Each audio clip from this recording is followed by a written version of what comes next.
Oke. Nah sekarang kalau orang Yahudi, mereka bilang di kitab ini di belakangnya itu nggak ada tulisan to be continued, gitu nggak ada. Ya, tidak ada tulisan bersambung gitu, nggak ada menurut orang Yahudi.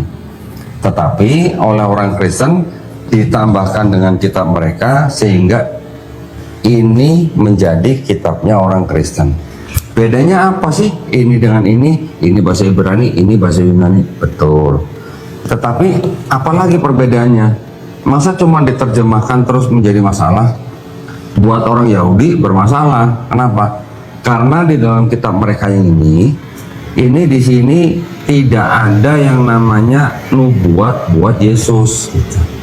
Tetapi ketika diterjemahkan menjadi bahasa Yunani, terjemahan bahasa Yunaninya diresensi oleh bapak-bapak gereja di abad kedua, ketiga, keempat oleh bapak-bapak gereja yang namanya Origen, Lucian, Hesesius.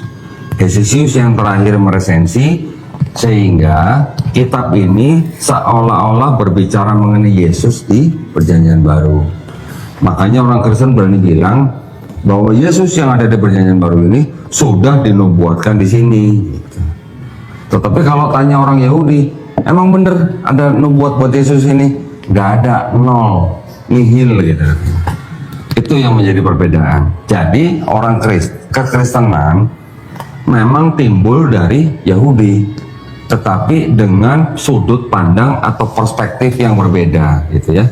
Dari kitab ini mereka merubah perspektifnya menjadi ini yang menjadikan Kristen. Nah, tetapi pada dasarnya baik yang di sini maupun yang di sini, ini semuanya sebenarnya sama-sama tauhid ya, sama-sama mengesahkan Tuhan yang Maha Esa.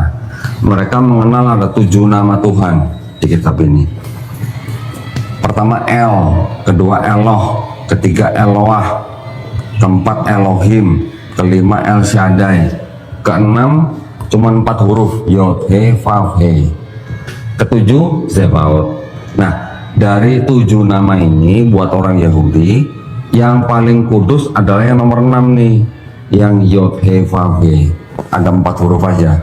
4 huruf ini disebut sebagai tetragrammaton ya, 4 huruf paling suci.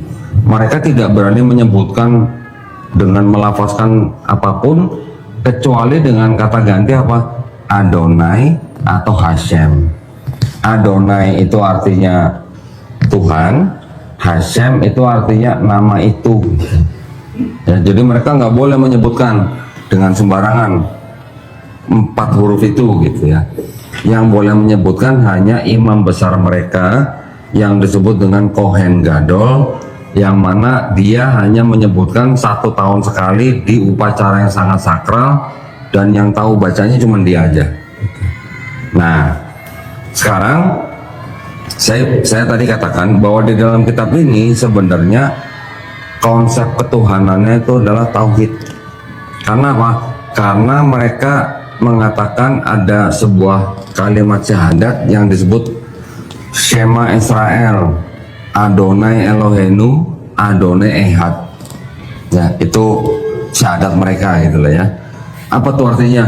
Shema Israel, hai bangsa Israel, Adonai Elohenu, Adonai Ehad.